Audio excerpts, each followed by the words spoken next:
Allô! Bienvenue à Crime de Bin, votre podcast de true crime québécois et canadien. Préféré. Je suis Hélène et je suis en compagnie de... Mélanie. Je savais pas si t'allais dire mon nom ou pas. Ouais, j'ai l'impression que ça fait tellement longtemps qu'on a enregistré. Oui, on a enregistré avant nos vacances. Oui, on avait enregistré 2 épisodes. Tant. Et là, on a bien profité des vacances. Ça fait tellement du bien, là. Ah oui, mon Dieu. Oh my God. Ben moi, j'ai pas fait grand-chose, mais... Hélène a fait du camping sauvage avec un enfant de 4 mois. Just saying. Pas d'eau, pas d'électricité. Ça a bien été. C'est une folle. Ça l'a fait, genre, ses meilleures nuits. Ce qui est weird. Mais en même temps, peut-être qu'elle était juste crevée. Mais c'est ça, je pense qu'elle était stimulée comme Ouais, c'est ça. full le jour. Oh my God. Ouais. Parce que... Là, c'est là qu'on puis, voit et puis on a monté le Mont Albert aussi. Avec la petite de 4 mois. on est quand même des bons fous. C'est des malades. C'est des malades. C'est là que vous voyez la différence de personnalité entre moi et Hélène. Moi, je ferais jamais ça. J'ai dit, l'autre fois, quand vous nous avez dit ça, je l'ai dit à mon copain. Mon chum me dit, c'est des malades. Il dit, j'étais là, toi, le camping, il dit, jamais. Parfait, on s'entend vraiment bien. Tellement pas notre genre. En tout cas, bref, on est en forme aujourd'hui dans notre nouveau studio. Oui! J'espère que vous mais vous voyez la différence de son. Ouais.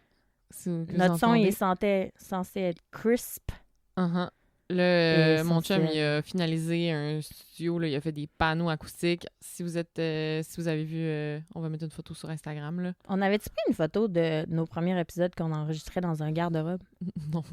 On était, la gang, dans un garde-robe, genre pas un grand garde-robe, pas un walk-in. Non. Genre un legit garde-robe qu'on était debout, tu sais, tu peux pas t'asseoir. Ouais. Puis on avait la face collée l'une sur l'autre sur un micro. Ouais. On suait notre vie parce que c'était genre en plein été. Et tabarnouche. Je pense que c'était l'épisode 2 ou 3. Ouais, on l'a juste fait une fois. C'était l'épisode 2. Genre, on est loin. Là, on a chacun notre gros divan. C'est un divan-lit, en plus, je pense. Ouais. On a chacun notre divan, notre micro. Le studio, il est malade. Je pense qu'on a posté une photo sur notre Insta. Ouais. Vous irez voir. En tout cas, bref. On est bien. J'espère que nos 12 voix sonnent bien dans vos oreilles. Oui. On travaille fort pour vous, la gang. Fait qu'on est toujours pas professionnels. On le dit plus souvent, mais oui. on est toujours pas professionnels, mais on s'en vient de plus en plus hot. On s'en vient vraiment hot.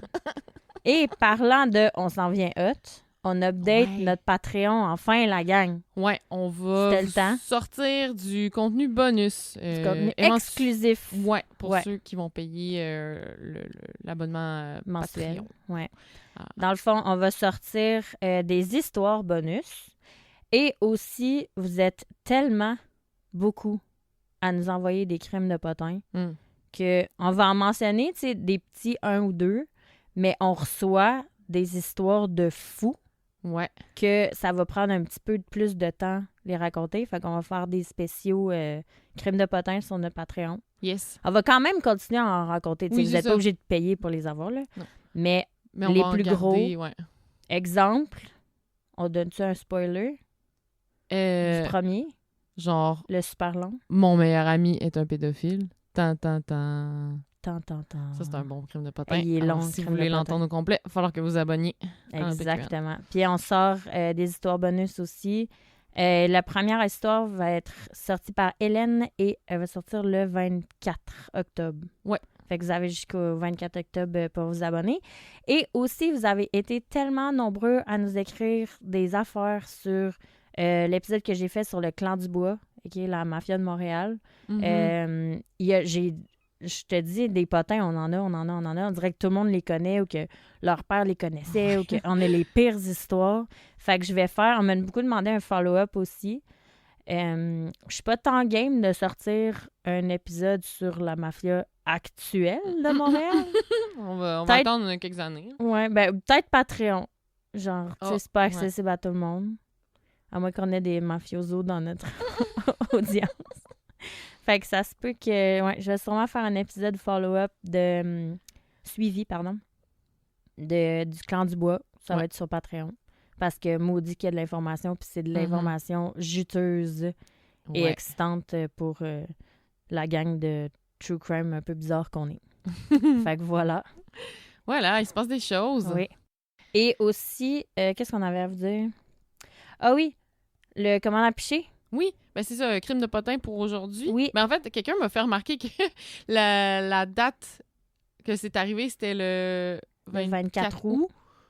2001, puis on a sorti l'épisode autour de cette date-là. Ouais. Fait que je savais pas, mais ma date a fité. Ouais, vraiment. Mon timing fitait pour raconter l'histoire. C'était les 21 ans. Ouais, c'était les 21 ans de cet exploit. Puis, il y a quelqu'un, en fait, JF, qui nous a écrit parce que lui, il travaille en aviation. Fait qu'il disait, dans le fond, il y avait eu un peu plus de conséquences que le 250 000 que Air Transat avait dû payer après ça.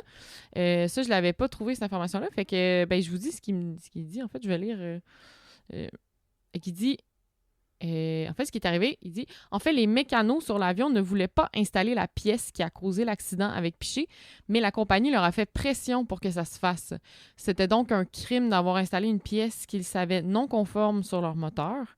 Et ce faisant, ils allaient à l'encontre de la sécurité aérienne au profit de la rentabilité, puisque sans cette pièce, ils n'auraient pas pu remettre en vol cet avion. » Fait que les conséquences moins connues à cause de ça, c'est... que dans le fond, tout le département de maintenance d'Air Transat a été mis sous tutelle de Transport Canada pendant plusieurs années. Transport Canada est la police de l'aviation, donc chaque opération et chaque réparation devait être validée par un représentant du gouvernement. Aussi bien dire qu'ils ne leur faisaient plus confiance. Puis, une autre pénalité, ça leur coûtait une fortune. Et bon, ça partit un peu plus technique, mais dans le fond, Transport Canada leur a retiré pendant quelques années leur certification ETOPS, E-T-O-P-S. Fait que dans le fond, ça, c'est une certification qui dit que... Bon, je vais lire ce qu'il dit. Il explique bien. Il existe encore une vieille loi aéronautique qui interdit à une compagnie aérienne de transporter des passagers à travers les océans s'ils n'ont pas au moins 4 moteurs.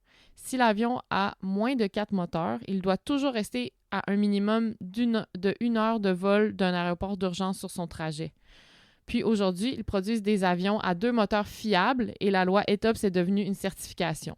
Autrement dit, si tu veux t'éloigner de plus d'1 heure d'un aéroport d'urgence avec ton avion à 2 moteurs, tu dois prouver que tes avions sont bien entretenus, ce qui te permet alors de traverser presque au plein milieu du Pacifique ou de l'Atlantique. Fait que vu qu'ils avaient perdu leur ETOPS, ils ont été forcés de toujours rester près des côtes. Fait que pour aller à Paris de Montréal, ça augmenterait d'à peu près 1 heure ou 2 le vol, puisqu'ils volaient que s'ils volaient directement au milieu de l'Atlantique, en tout cas, ils ne pouvaient plus faire ça. Ouais. Fait qu'imaginez ce que ça leur a coûté de plus en essence et en coût d'opération à cause de ça, tu sais. Crime, c'est bien plus que ce qu'on lit dans les articles. Ce qui est quand même rassurant. Oui. Parce que c'était vraiment une grosse faute, là. Pour la rentabilité, c'était comme non, on veut que cet avion il vole, fait qu'on va y mettre une pièce qui fait de semi. Là. Mais il dit à la fin, aujourd'hui, Air Transat, par contre, a une équipe de maintenance hors pair et est reconnue comme une des compagnies les plus sécuritaires au pays. Fait ils se sont vraiment améliorés. Ben, en même temps, il n'y avait comme pas le choix. Ouais, non, c'est ça. C'est quand même une compagnie d'avion, tu veux avoir la réputation d'être... on va se le dire. Oui, c'est quand même critère numéro 1. Ce serait, et ce serait pas mal, genre, quasiment le seul critère que tu veux, là. Ouais. Vraiment, sac de la bouffe si l'avion, il marche. Wow, OK. Hey, merci, Jeff, pour ces spécifications. C'est ton ami, Jeff? Ou non, c'est un autre Jeff. OK, parfait. Ouais. Fait que voilà, le crème de potin d'aujourd'hui. Oui. Fait que là... potin, mais... Ouais, potin... Ouais, on va le prendre. On va le prendre. Fait que là, c'est toi qui nous raconte une histoire. Oh, yeah. Oui, donc l'histoire d'aujourd'hui, je l'ai intitulée « L'ado jaloux ». C'est une suggestion qui nous a été envoyée par Marie-Lie. Donc, merci, Marie-Lie. Ah! J'ai aussi un shout-out à faire. Oui. Je m'excuse. Mais Marie-Lie, ça t'enlève rien. C'est quand même ton histoire. Ah, merde, c'était qui? Ah oui, attends, je sais c'est qui, ça. C'est Kim et son copain. Laissez-moi retrouver son nom.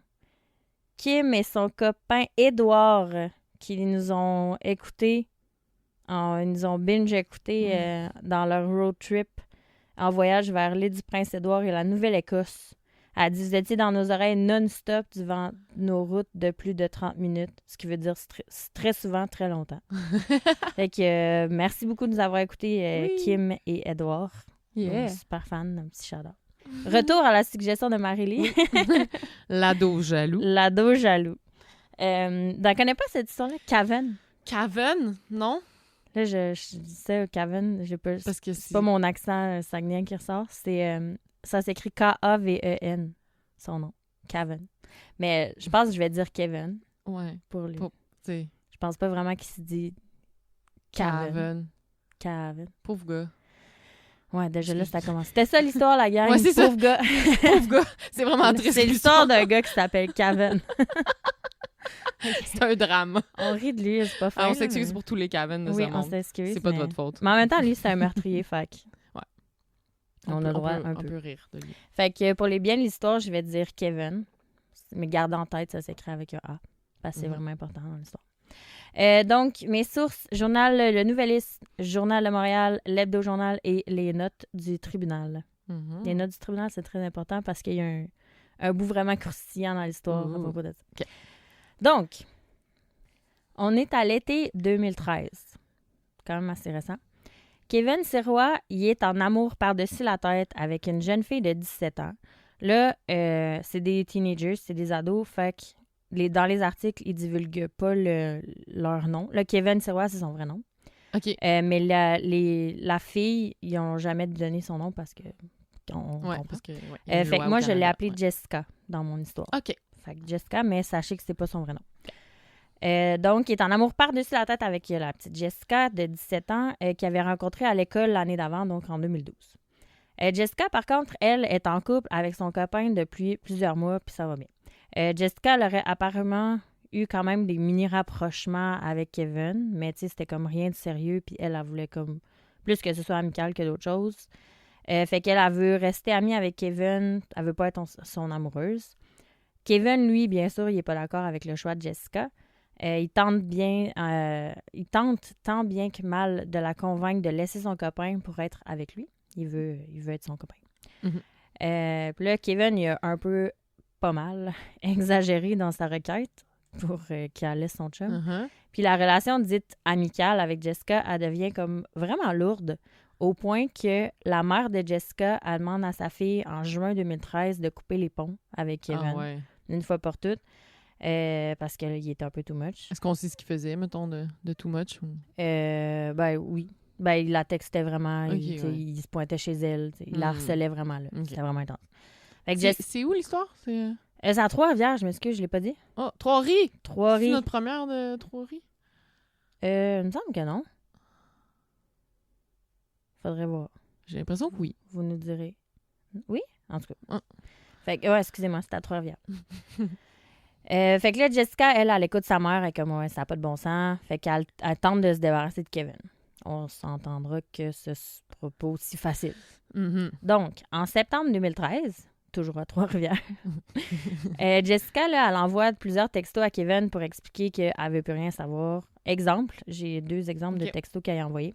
Le premier dit « Je voulais te dire que j'ai passé l'été chez mon copain. » Mhm. Lui non plus, on ne sait pas son nom. Tu as-tu donné un nom? Non, j'ai pas donné de nom. On pourrait l'appeler Eric. OK, Eric. Donc, le copain de Jessica s'appelle Eric. Donc, elle dit, je voulais te dire que j'ai passé l'été chez Eric chaque jour et que je l'aime et que je l'ai toujours aimé. Je voudrais que tu sortes de ma vie complètement et je ne veux pas te voir mercredi ou jamais. Sûrement qu'il voulait la voir Mhm. mercredi. Si tu continues d'essayer d'entrer en contact avec moi ou par téléphone ou peu importe comment, c'est du harcèlement et je peux appeler la police. Je ne t'aime pas et je ne t'ai jamais aimé. C'est assez clair. Ouch. Et elle lui écrit aussi dans un autre texto.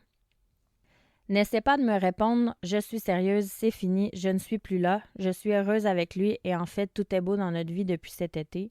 Laisse-moi tranquille, je suis sérieuse. Tu n'as plus moyen d'entrer en contact avec moi, je t'ai bloqué et si tu appelles chez moi, ma mère contactera la police. C'est assez clair. Oui, c'est assez clair. Je trouve qu'elle a bien fait ça. Ouais. Elle est comme... C'est clair. Tu sais, C'est- pour une petite fille de 17 ans quand Non, même. c'est ça. Il n'y a pas de mésentendu là-dedans. Non, c'est Non. très clair. On s'y attend un peu, par exemple. Kevin prend il super lâche mal. pas, ouais. Non, c'est ça. Puis, il continue d'harceler de manière plus en plus intense l'adolescente. Là, il commence à broyer du noir, notre petit Kevin. Il commence à utiliser ses réseaux sociaux pour communiquer des messages super, super dark dans lesquels il parle de tuer des gens ou de se suicider.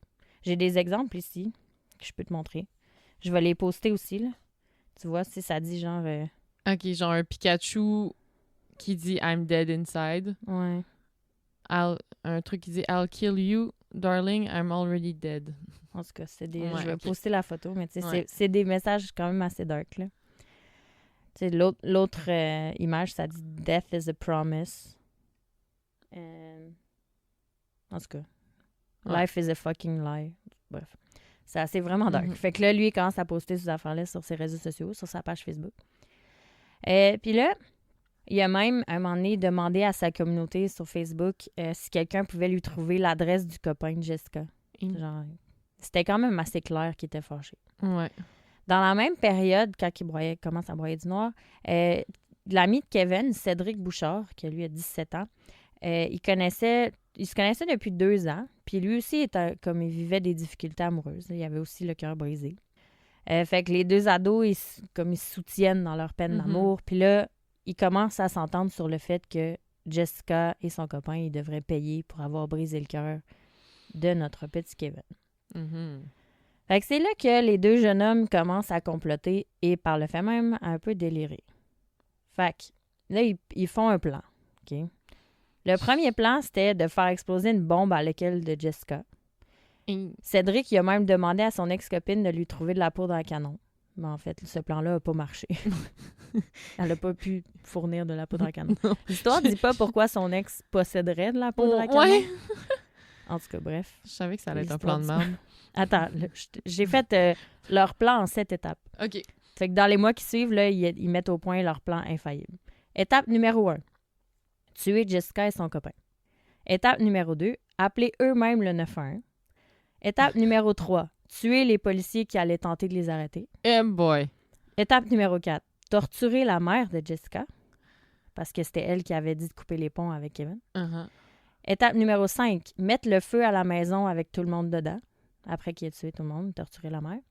Étape numéro 6. Filmer toute la scène et publier la vidéo sur les réseaux sociaux. Étape 7. Mettre fin à leur jour eux-mêmes, se suicider. Eh boy. C'est leur plan, cette étape. C'est pas mal le pire plan que j'ai entendu de ma vie.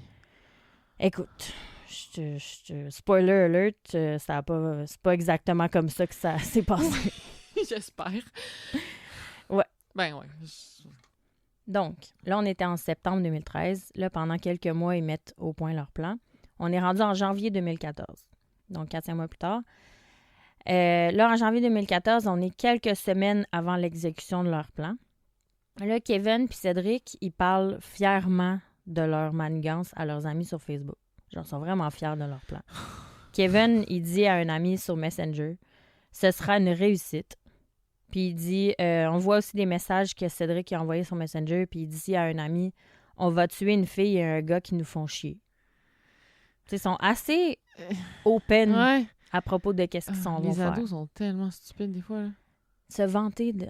Ouais. Bref. Fait que là, au début du mois de février 2014, les complices, Cédric et Kevin, se parlent beaucoup par Messenger pour... Tu sais, là, ils commencent à s'encourager, là, ils se prime, là. Le 10 février, soit la veille de l'exécution du plan, a.k.a. le jour de mon 24e anniversaire. C'est ma fête. Ils s'écrivent par Messenger, puis on peut lire dans leur message, je cite, « Je vais m'assumer et je ne ferai pas dans la dentelle. Le sang coulera dans nos mains. » Puis Cédric, il dit « Lâche pas, il reste moins de 24 heures à ce calvaire. Ensuite, on aura notre moment de gloire dude. » Tu sais, genre, il se prime, là. On est 10 février. C'était l'exécution du plan, ça se passait le 11 février. Pourquoi le 11 février? Un peu avant la Saint-Valentin, genre. Je sais pas. Écoute, c'était cette journée-là. Fait que là, après s'être motivés par messagerie Facebook, les deux ados, ils décident de se rencontrer chez Cédric puis de passer la nuit ensemble pour peaufiner leur plan du lendemain. Le père de Cédric, lui, il gardait des fusils de chasse dans une armoire barrée à la maison. Mais, unfortunately, Cédric savait où se cachait la clé. Fait que dans le fond, se procurer des armes puis des munitions, ça a été vraiment extrêmement facile. Il prépare aussi des instruments avec lesquels ils vont torturer la mère de Jessica. L'étape numéro 3 ou 4, je crois, du plan. Voici ce qu'ils ont rapatrié comme instrument de torture. Du fil barbelé, des produits inflammables, du tabasco, du sel, une râpe à fromage et un marteau. Hey! Tabarnak. Écoute, ça sent du sel. Mais du sel sur des blessures, ça fait mal. Ça fait mal, oui, c'est vrai. Là, ils mettent leurs armes et leurs instruments de torture dans un étui à guitare pour les transporter comme ni vu ni connu. Ouais. Ce qui est quand même pas con. C'est quand même des premières choses pas connes qui ont fait du Canada. Oui. Là, ce soir-là, le 10 février, il contacte aussi un ami par Messenger, puis là, il explique leur plan au complet. Puis il demande son aide parce que notre paire de bras, ça n'aurait pas été de trop. Mais, tu sais, l'ami, dans le fond, il pensait qu'il était intoxiqué parce qu'il était, il prenait beaucoup de stupéfiants. Fait que l'ami, tu sais, comme, il les a pas pris trop au sérieux, là. Il est comme... Ah, c'est ça l'affaire, c'est que comme... Tu sais, ils en ont parlé à tellement de monde, mais personne ne les prend au sérieux parce que c'est tellement un plan de mort. Tu sais, impossible que quelqu'un fasse ça pour vrai. Ben oui. Tu sais, quand t'es jeune, tu dis tellement souvent « Ah, je vais le tuer. » c'est ça. Ben, tellement souvent. J'ai de l'air vraiment agressive. Ouais, c'est J'ai des pas choses dit que ça. tu peux ouais, dire. Puis... sans penser, là. C'est Non, des c'est adolescents, on se rappelle. Ils ont 16-17 ans. Ils ont les émotions dans le piton. Exactement. Le lendemain, le 11 février 2014, exécution du plan. 5h30 du matin, on se lève, on se prépare. Ils quittent la maison, leur étui de guitare à la main, et ils se dirigent vers l'arrêt d'autobus à 6h20 le matin. Par contre, en embarquant dans l'autobus, je sais pas comment, mais l'étui à guitare, il se brise. Ah. Fait que pour pas comme dévoiler ce qu'il y a à l'intérieur, il sort du bus puis il retourne à la maison pour le réparer. Cet imprévu-là, OK, il est vraiment important dans l'histoire parce que, on va voir plus tard, c'est ce qui a sauvé la vie de la mère de Jessica. Oh, OK. Je continue.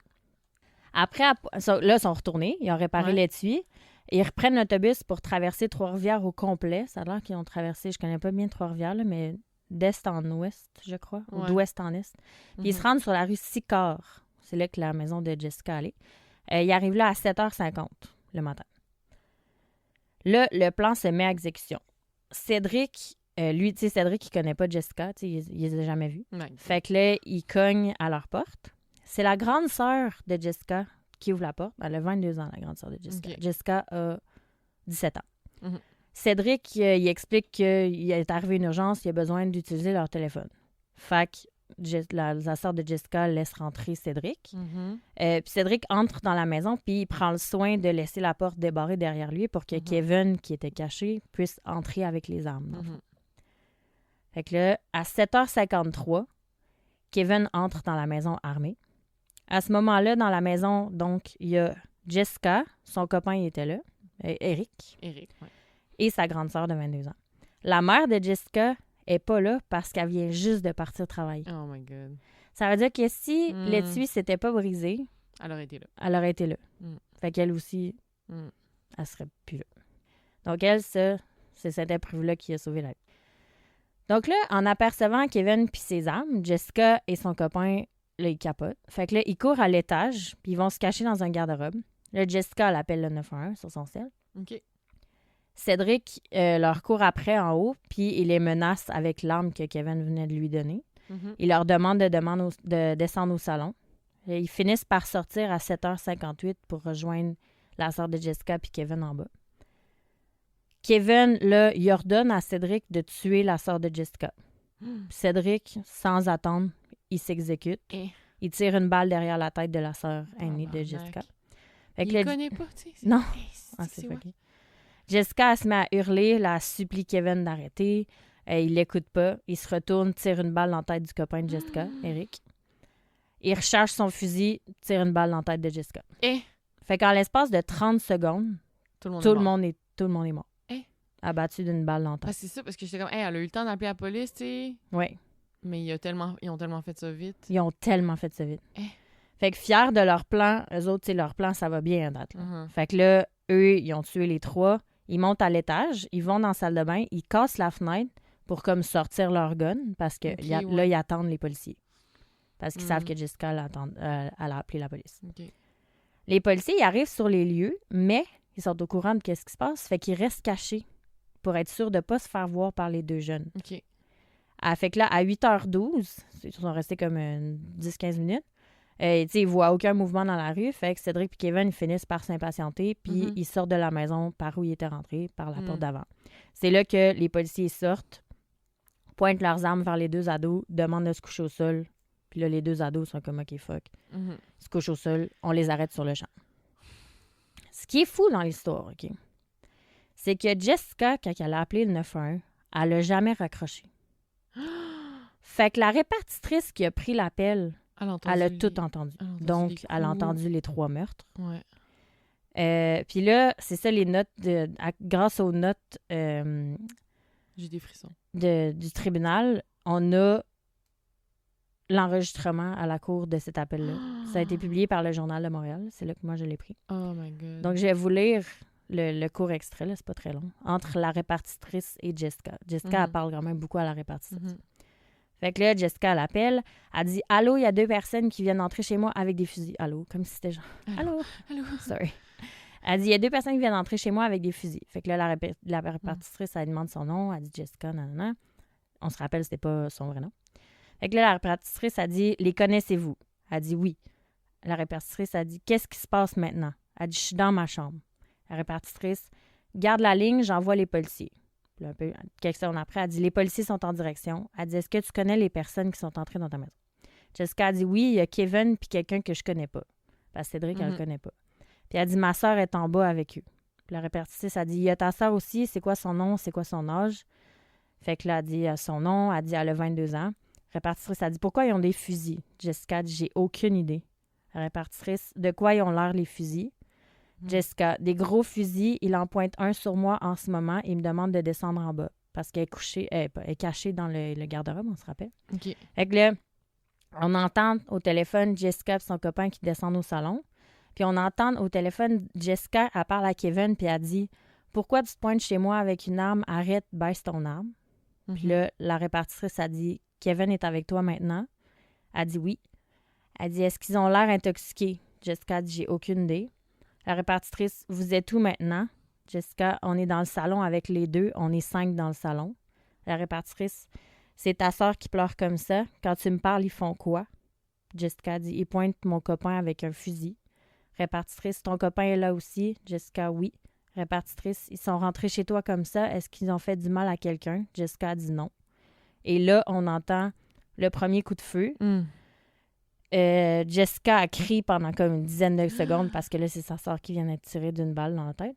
Puis là, on entend 2 autres coups de feu. Eric et Jessica. Oh silence radio. Là, la répartitrice, ça l'interpelle une dizaine de reprises, espérant vraiment une réponse. C'est comme Jessica, Jessica, Jessica, Jessica. Puis là, on entend la répartitrice au téléphone, elle s'adresse à un collègue, puis elle dit, ça a crié fort, puis elle me répond plus. Puis elle dit, Jessica, Jessica, Jessica. J'ai les larmes aux yeux. Fin. Oh my God. Fait que la répartitrice était là live. 3 ados qui se font tuer, boum, boum, boum. Oh my God. Fait que c'est pour ça que les policiers, quand ils arrivent... Elle a vraiment les larmes aux yeux. Fait que c'est pour ça que les policiers, quand ils sont arrivés, ils se sont dit, on rentre pas là-dedans, là, ils tirent les gens dans ouais, c'est ça, ils savaient, dans le fond. C'est ça, fait qu'ils se sont dit, on rentre pas là-dedans. Là. Puis ils savaient aussi que c'était des ados. Parce que Jessica devait pas avoir... Tu sais, elle dit, ma grande sœur, elle a 22 ans, elle savait qu'elle était jeune. Fait que c'est ça qui est arrivé à Kevin, Cédric, Jessica, sa sœur et son copain. Et la mère de Cédric, de Jessica, qui est pas en vie. Une chance, elle était pas là. Ouais. Donc, ça, c'est l'histoire. Ouf! La répartitrice, là. C'est fou, hein? Tu t'en remets pas? Je me demande si elle continue à faire ça après, genre. Je sais pas. S'il y en a qui savent l'histoire de Kevin, ça va. Notre amie podcasteuse Nefer Behind the Scenes. Oui. Si vous l'avez pas encore écouté, c'est vraiment un bon podcast. Oui, c'est vraiment bon. Elle commente le travail des répartitrices. C'est capoté. Peut-être qu'elle en a déjà parlé de celle-là. Je sais pas. Je pense pas, non? Non, hein? Je me demande qu'est-ce qu'elle pense du travail de cette répartitrice. Ouais, je sais pas si elle a comme suivi un protocole ou quelque chose de même. En tout cas. Donc, là, ils se font arrêter, ils sont détenus, nanana. Donc, le procès. Le procès, il a été vraiment beaucoup médiatisé parce que c'est un peu compliqué parce que c'est des ados. Donc là, en plus d'avoir prémédité la mort des victimes, les ados, ils avaient très prévu. Ils avaient prévu tuer la mère de Jessica et plusieurs policiers aussi. Ils ont donc eu 6 chefs d'accusation de meurtre et de complot pour meurtre. En juin 2014, Kevin a admis devant son avocat, Maître René Duval, il a admis avoir commis les 3 meurtres au premier degré et d'avoir complété pour tuer une autre jeune fille de 17 ans, sa mère, son amoureux, les policiers. Pas une autre, mais c'est bien Jessica. Par contre, c'est ça. Le cas il est un peu complexe parce que Kevin il était mineur quand il a commis des crimes, mais majeur à son procès. C'est pour ça qu'on connaît son nom? Attends, je te dis. Là, la question à débattre est la suivante. À la cour, est-ce qu'on traite Kevin comme un... Là, je parle de Kevin en premier, je vais parler de Cédric après. Est-ce qu'on traite Kevin comme un ado ou comme un adulte? Parce que la sentence n'est pas la même. Là, j'ai fait une petite recherche vite. Là. Je sais pas, je vais me faire chicaner par Val, sorry. Une peine pour adolescents, c'est 6 ans de garde fermée puis 4 ans de suivi externe. Oui, c'est ça. Ils peuvent pas faire plus que 6 ans de prison quand ils sont mineurs. Ouais. Fait que, tandis qu'un cas de meurtre au premier degré, la peine adulte, c'est la prison à perpétuité avec possibilité de libération conditionnelle après 25 ans. Pour les mineurs, c'est une possibilité de libération conditionnelle après 10 ans. Ouais. Donc, ça diffère quand même beaucoup. Oui, c'est ça. Donc là, il y a un gros débat. Les avocats de la défense, Maître David Guérin et Maître Mathieu Poliquin, eux autres, ils demandent une peine pour adolescents en disant que la personnalité limite avec laquelle Kevin a été diagnostiqué, ça diminue sa culpabilité morale.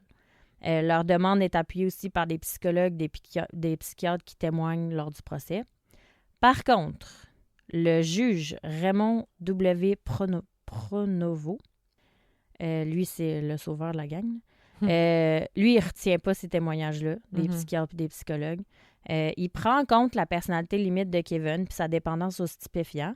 Il dit aussi, il avoue qu'il doit vraiment être traité, mais il stipule que le facteur aggravant déterminant de cette affaire-là, c'est la grande planification et la préméditation des mois précédant les meurtres. Selon le juge Pronovo, et je cite, il dit « La grande organisation de Kevin montre qu'il est intelligent et qu'il dispose de bonnes capacités cognitives. Rien ne permet de croire que les jeunes hommes ont douté ou se sont interrogés sur l'issue de leur projet. L'idée a germé et elle s'est bien enracinée.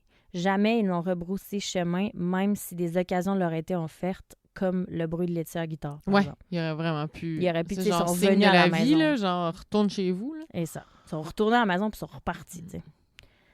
Il ajoute aussi, et je cite, « En 30 secondes, 3 personnes ont été exécutées sans aucune discussion.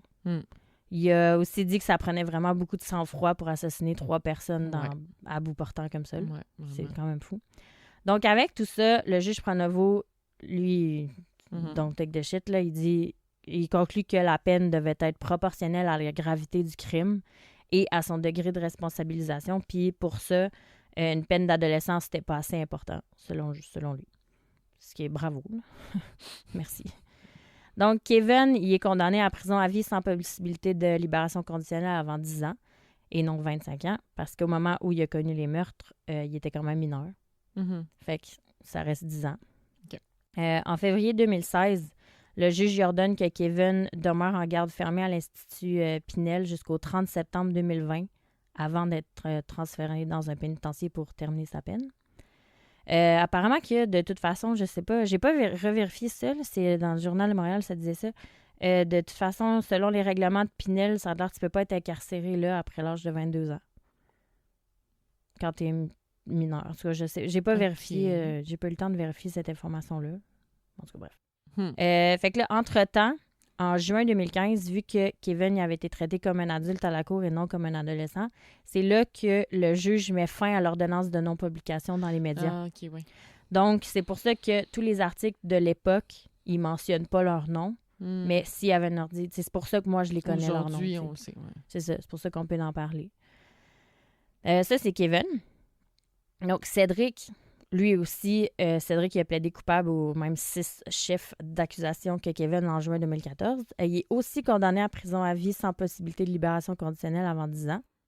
Il est détenu dans un centre jeunesse jusqu'au 30 juin 2016 pour terminer ses examens à l'école. Je savais pas que tu pouvais faire ça.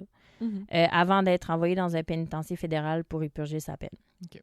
Le juge Pronovo, il a dit que le crime a été planifié minutieusement puis que Cédric a participé à l'élaboration d'égal à égal avec Kevin. Quand même, oui. Fait que, tu sais, parce que Kevin, il en a tué 2, puis Cédric juste une.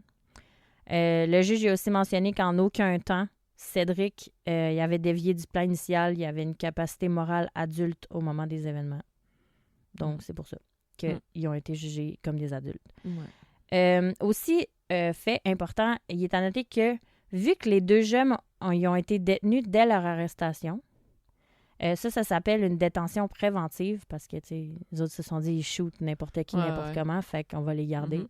Fait à cause de cette détention préventive-là, leurs 10 ans de demande de libération conditionnelle commencent à ce moment-là. Ouais. Fait que quand ils ont été condamnés à prison à vie, il leur restait 8 ans et 4 mois à purger avant de pouvoir demander la libération conditionnelle. Parce que ça commençait 1 an et 8 mois plus tôt. Il y a eu un petit update à la fin janvier 2020.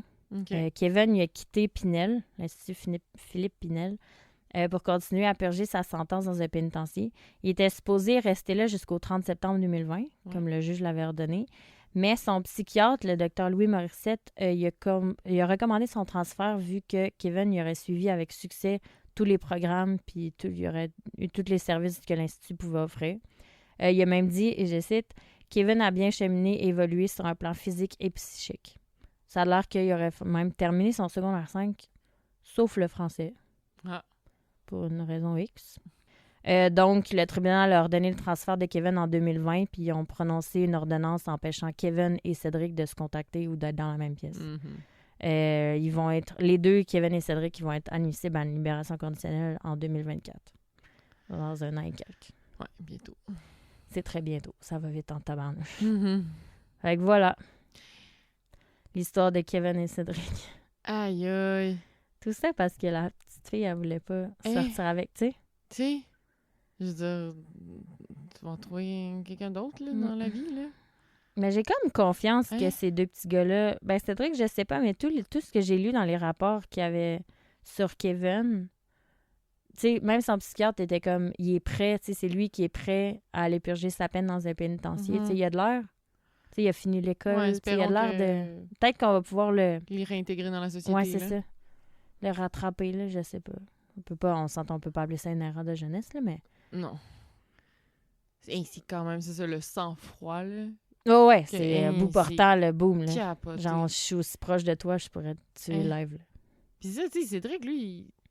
Il connaît même pas. C'est ça, tu sais, Kevin, oui, il était triste, là, il était fâché. C'est vraiment pas une raison, là, mais Cédric, ben c'est ça. Ils leur ont rien fait, là, à lui. Puis dans les médias, tous les articles, ils parlaient de 2 affaires. De 3 affaires. De 1, c'était genre une jeune fille tuée pendant un appel au 911. 2, ils parlaient du fait que des adolescents sont traités comme des adultes. Puis 3, ils parlaient du fait que Cédric, il connaissait même pas ses victimes. C'est les 3 sujets qui parlaient tout le temps sur cette histoire-là. C'est ça qui fait que l'histoire est vraiment intense. Ouais, vraiment. Surtout qu'on a la conversation de la petite Jessica 10 secondes après qu'elle meurt. Là. Mais ouais, je sais qu'il y avait plusieurs personnes qui nous l'avaient suggéré, celle-là. Je l'avais comme jamais regardée, là, mais je sais qu'il y a plusieurs qui nous avaient dit « Ah, triple meurtre à Trois-Rivières. » Mais il y a 2 triples meurtres à Trois-Rivières. Il y en a un autre. Ah, OK, c'est peut-être un autre. Parce que quand je faisais les recherches, je tapais triple meurtre. Mais c'est pas à Trois-Rivières. Attends, c'est où? Je suis en train de me mêler. En tout cas, je le trouve pas, là. Aïe, aïe! Mais il y a un autre triple meurtre à quelque part qu'on va pouvoir parler aussi. Là. Ouais. Mais celui-là, il était... J'ai commencé à lire, je suis mais voyons là. C'est vraiment triste, là. Ouais, fait que voilà. L'histoire de cette semaine, la gang. On dirait qu'est-ce que vous en avez pensé. Ouais. L'ado jaloux. C'est intense. Oui, vraiment. Fait que, voilà. Fait qu'on se revoit dans 2 semaines. Toi, tu sais-tu qu'est-ce que tu veux me raconter après? Ouais, moi aussi, c'est une histoire d'ado, c'est drôle.